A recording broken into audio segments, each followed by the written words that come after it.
Bonjour, bonsoir à tous. J'espère que vous allez bien. Moi, de mon côté, ça va, grâce à Dieu, qui nous permet aujourd'hui de faire une vidéo pour vous parler d'un système que personnellement j'ai découvert à Kinshasa, en tout cas dont on m'a parlé. C'est le système par colis. Alors, qu'est-ce que c'est le système par colis? Donc déjà, je vous en parle parce que j'avais eu une discussion à l'époque avec une connaissance à qui en fait j'avais soumis mon idée de pouvoir en fait aller dans les villages pour acheter la production des producteurs locaux dans les villages. Donc souvent quand vous allez à Maloko ou bien dans le Congo central, quand vous rentrez dans les villages, vous voyez sûrement des productions de makala, d'huile de palme, de foufou en bord de route qui sont vendus. Et certaines personnes s'arrêtent en voiture pour pouvoir en acheter. Ça revient beaucoup moins cher que d'acheter dans les villages, que d'acheter à Kinshasa. Donc certains profitent de leur voyage et pour pouvoir acheter de la marchandise et venir les revendre directement dans la capitale. Et c'était quelque chose qui, moi, personnellement, m'intéressait à mettre en place pour tout simplement réussir à écouler la marchandise, en fait, des producteurs locaux, en fait, qui sont dans les villages, qui, des fois, ont du mal, en fait, à acheminer la marchandise à Kinshasa. Et au lieu de produire moi-même, je me suis dit, je peux me positionner comme acheteuse pour racheter leur marchandise et moi venir directement vendre ça à Kinshasa. Alors cette amie m'a donné quelques conseils parce que elle-même elle avait la famille qui étaient venus de l'Europe, qui sont allés s'installer au Congo en fait et qui avaient eu la même idée. Donc eux ils avaient plutôt opté sur le fait d'acheter un camion pour pouvoir eux-mêmes du coup aller acheter la marchandise. Malheureusement pour eux en fait leur business n'a pas duré longtemps parce que le camion est très vite tombé en panne, il y a eu beaucoup de tracasseries et ils ont dû mettre arrêter en fait tout simplement parce que ça leur revenait beaucoup trop cher de faire les réparations. Le camion était inutilisable. Mais avant ça, cette connaissance leur avait parlé du système par colis qui consiste tout simplement d'aller à un parking, un endroit où il y a les camions qui vont dans le Congo central ou dans d'autres régions. Les camionneurs qui font ce trajet-là, aller directement voir ces chauffeurs et leur demander en fait de faire le système par colis avec vous. Donc eux ils ont le camion, donc il faut s'adresser directement au propriétaire, comme elle me l'a conseillé. Il faut pas passer par le chauffeur, mais essayer directement de trouver le propriétaire du camion et passer un deal avec lui. Donc vous allez bénéficier de son camion. Lui, il va s'occuper de mettre l'essence, de tous les pannes qu'il peut avoir sur son camion, de payer à son chauffeur. Et vous allez ramener votre fonds d'investissement. Vous allez prendre le camion avec le chauffeur. Vous allez descendre dans la région que vous aurez choisie. Ça peut être le Congo central ou autre. Et vous allez faire le tour du village pour pouvoir prendre toute la marchandise dont vous voulez acheter et ensuite venir avec dans la capitale, revendre dès que vous arrivez en fait sur le parking, regarder par rapport aux que les autres vendent, vous essayez en fait de vous placer à peu près au même niveau niveau tarif, donc et vous vendez votre production. Et là en fait, par contre c'est là où ça devient un peu compliqué, c'est que le prix, en fait, le bénéfice que vous allez avoir, vous allez devoir partager cela avec le propriétaire. Donc, vous allez définir, en fait, un pourcentage. Ça peut être 40%, ça peut être 30%, mais par rapport à ce que vous aurez décidé en amont, le pourcentage pourra être bas, comme ça peut être très haut. Mais c'est un moyen qui est pas mal pour commencer et pour aussi, en fait, juste connaître les subtilités de ce business.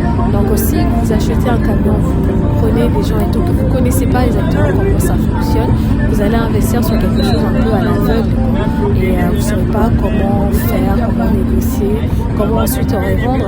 Alors que là, ça vous permet peut-être avec un petit budget de commencer tout doucement et bien évidemment, le X, c'est que vous partagez vos bénéfices, mais ça vous permet d'avoir le pied dans le business et ensuite de commencer à vous faire un petit capital petit à petit pour ensuite, plus tard, si vous voulez avoir votre propre camion, avoir votre propre camion. Après derrière l'idée de ce business qui est bien, moi j'avais personnellement pensé à me dire que vous pouvez peut-être avoir également des entrepôts. Des entrepôts, si vous achetez un peu du makala, du foufou, c'est des choses qui peuvent être durées dans le temps et vous pouvez essayer de vendre ça hors saison. Par exemple, la saison où il y aura plus vraiment de production de manioc, il y aura moins de foufou. Vous aurez mis en place vos provisions et vous ressortez ça à partir de ce moment-là où il y en a moins dans le marché. Donc vous allez pouvoir être parmi les personnes qui fournissent hors saison. Donc les prix vont être plus intéressants à vendre que lorsque vous vendez, lorsque tout le monde produit en fait. C'est au moment où il y a plus de production, les prix baissent, donc chacun vend un peu, mais il n'y a pas une grande marge. Mais si vous visez plutôt la revente hors saison, c'est là que ça peut vous rapporter beaucoup.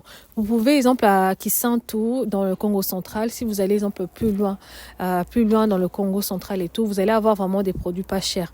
Si vous voulez attendre, exemple, entreposer vos produits dans des villages à côté, Kisantu, Kasangulu, les entrepôts coûtent vraiment pas cher. Vous pouvez avoir des locaux pour $50 le mois, et voire même moins, en fait. Mais juste trouver un local qui va être adapté pour vraiment entreposer vos produits pour ensuite les acheminer quand ça sera la hors saison à Kinshasa pour pouvoir les revendre. Donc moi je m'étais intéressée à ça.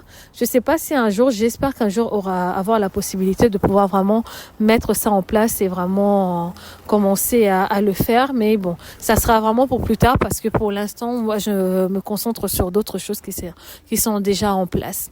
Et également en fait c'est ce que vous allez faire là. Si vous mettez ça en place, vous allez vous allez faire de l'achat-revente. De l'achat-revente, vous positionnez sur quelque chose qui est intéressant. Et beaucoup de personnes sur ma chaîne TikTok m'ont demandé comment acheter les macas là et tout.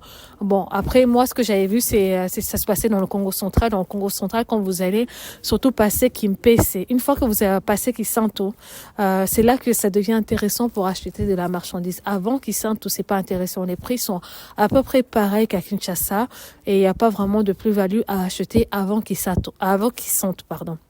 Mais après Kisantu, là, ça devient vraiment intéressant. Si vous allez au Congo, faites un tour dans le Congo central. À partir de Kimpese, les prix sont juste incroyables. Donc les sacs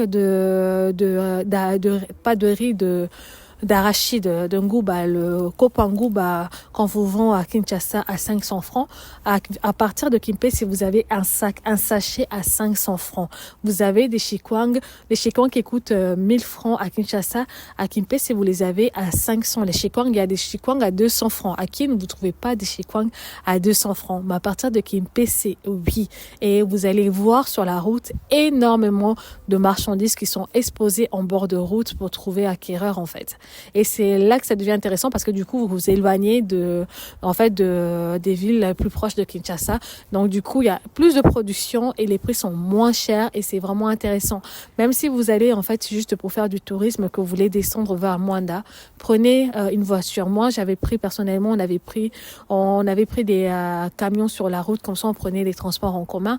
On a regretté de ne pas avoir pris une voiture à nous-mêmes pour pouvoir apporter la marchandise à Kinshasa parce qu'à partir de Kimpese, les prix sont juste, c'est donné. Franchement, c'est donné.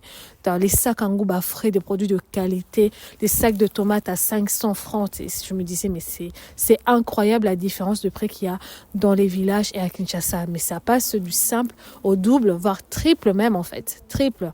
Donc, les kwang à 200 francs, c'est les kwang qui coûtent 1000 francs à Kinshasa, quoi. C'est vraiment hyper intéressant. Et je pense qu'avec un petit budget, si vous voulez pas commencer, vous n'avez pas un gros budget, même avec, vous pouvez vous donner même $500 pour commencer. Pour aller à Kinshasa Kimpese, ça va Kinshasa Kisantu, c'est à peu près $10. $10 l'aller.